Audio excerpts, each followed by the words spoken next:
Hey guys, welcome back. So now getting back into Marauders, to where at this point we've talked about Kitty Pryde becoming the Red Queen and the return of Shinobi Shaw, but as we go a bit deeper into it, we get to see a bit more of this ongoing conspiracy of mutants being reborn with selective memory in order to make them play nicely with the new rules or fulfill some previous negotiations before they're brought back, which is pretty crazy with the number of people who appear to be manipulated, but they're not, like we've seen with Sinister and Hellions. And as we continue to talk about Shinobi Shaw, it very much feels like we could add him to that list. So let's get into it. But first, if you're new to the channel, be sure to subscribe to catch the spills every week.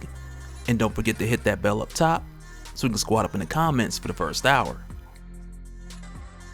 Alright, so jumping right back in and picking up with the hostile partnership between Emma Frost and Sebastian Shaw, which is something that Emma played very well because Xavier and Magneto came to her early on to get her help to make Krakoa this new nation, because when they asked for her help to manipulate the votes and not necessarily make it look like a landslide, as well as use her previous connections with the Hellfire Club to start pharmaceutical distribution and really kickstart Krakoa's biggest form of income, she absolutely capitalized on this early on, with her securing her own seat in a +1 amongst the Quiet Council. And this was a power move that Sebastian Shaw did not like. But even with Emma doing this, it's very Hellfire-like, because members of the Hellfire Club have been stabbing each other in the back for seats of power for the past 300 years, give or take. So of course with her doing this, we know that Sebastian Shaw, he's gonna play along to whatever capacity, but I do feel like aside from the millions of dollars lost, that on top of that, he took this move a bit personal because of his history with Emma Frost and how they started the inner circle. But like we had talked about before, with Emma Frost using that +1 seat and her rank with establishing the Hellfire Trading Company to make Kitty Pryde the Red Queen and leader of the Marauders, which threw a monkey wrench in Sebastian Shaw's plans of bringing back his son Shinobi Shaw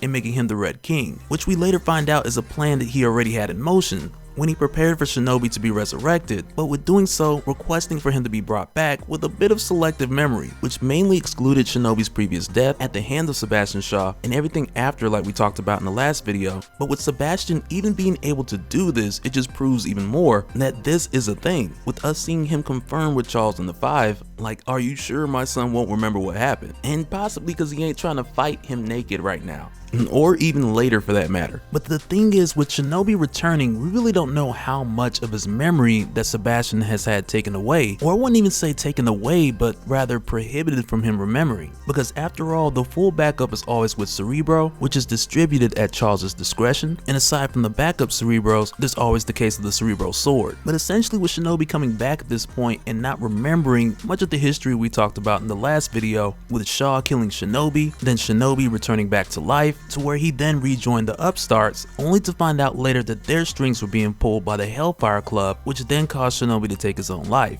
But as far as where we get our first hint of what Shinobi does remember, like when he jokingly says that he still wants to kill his old man, like it lets us know that that part is still there, which means like with his history that it's likely that a number of memories are missing rather than just a few, which we'll get into a little bit more depth about in a little bit. But really it's here where Shinobi returns, where Sebastian takes him to Blackstone, which is one of the main buildings within Hellfire Bay, to where Sebastian has Shinobi change into his red suit. And with doing this is a bit of Sebastian's setup for feeding Shinobi the knowledge of what Sebastian wants him to know coming into this new world. Because while catching up Shinobi, Sebastian keeps the conversation moving. And there's a few reasons for this, because with moving from Hellfire Bay to New York, this not only shows Shinobi some of the access they have with the doorways, but it gives him one of his first encounters with the border security that's in the United States, as well as a first-hand look at some of the members of the Orders of X, who as we know from X-Force, they usually hang out around these gates because they worship mutants and offer them crazy stuff, but in this case Sebastian just gets Shinobi to charge him up so he can blast them out of the way. But with doing all this and bringing Shinobi here, it indeed was a bit extra, but really it's the opportunity for Sebastian to give Shinobi the version of the story that he wants him to hear. But after setting Shinobi up with a lot of truth, Sebastian then gets into his twisted truth, if you will, and he paints the picture of how Emma Frost has taken more control than he would like, and that she threw herself to Magneto and Xavier when the truth is they went to her, and Sebastian claims that Emma then came crawling to him, when we know that's anything but the truth because Xavier and Magneto requested him specifically. But when Sebastian asks Shinobi like what he thinks of all this, Shinobi's just more or less looking at him the whole time like, I'm still deciding if I want to kill you.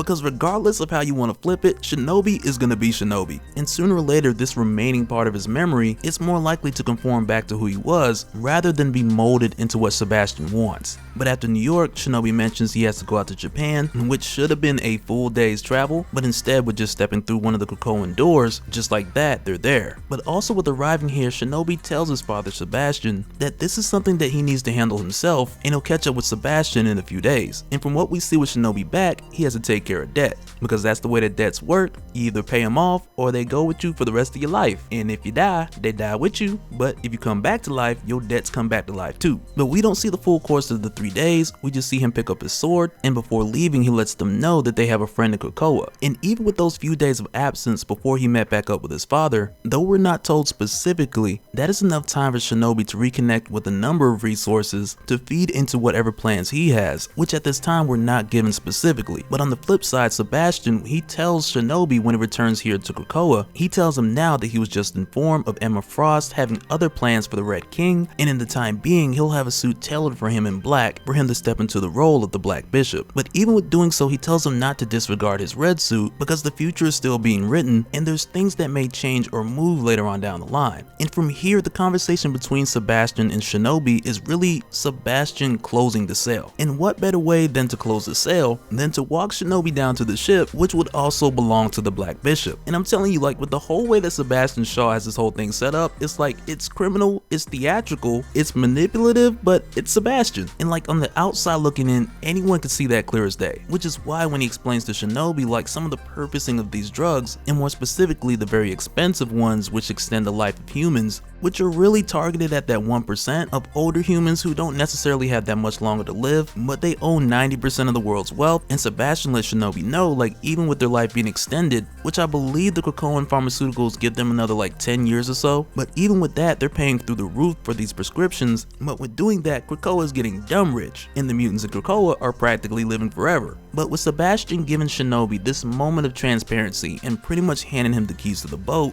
because he knows he has him sold, it's here where Shinobi asks one thing. Like, he just needs one thing in advance, and he tells his father, like, you know how I died. And for Shinobi, that's the one thing he needs to know before he continues. And in Sebastian's mind, like, all he can picture is seeing his son dead the last time that he had seen him. And with that picture in his mind, it's here where Sebastian pulls himself together and he gives Shinobi the closing act. Because you know Sebastian Shaw, the Black King, he's pretty much the Black King of Hearts out here. Because he stops like he needs a minute, only to look up and tell Shinobi in his face that Emma Frost and Kitty Pryde conspired together for the murder of Shinobi Shaw, which is just dirty. And this is one of those things by a long shot to where you could flip it and say that Emma Frost did, because before Shinobi's last death when he rejoined the Upstarts, there was that loose connection to the Hellfire Club, and at the time also Emma Frost, which Shinobi discovered, which then caused him to take his own life. But to directly pin that on her and Kate or Kitty Pryde, like, that is a stretch.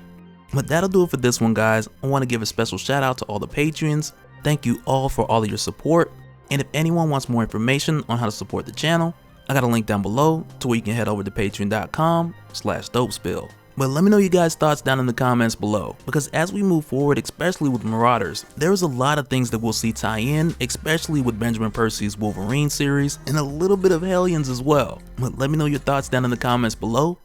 and we'll do it again in the next one. Alright, later.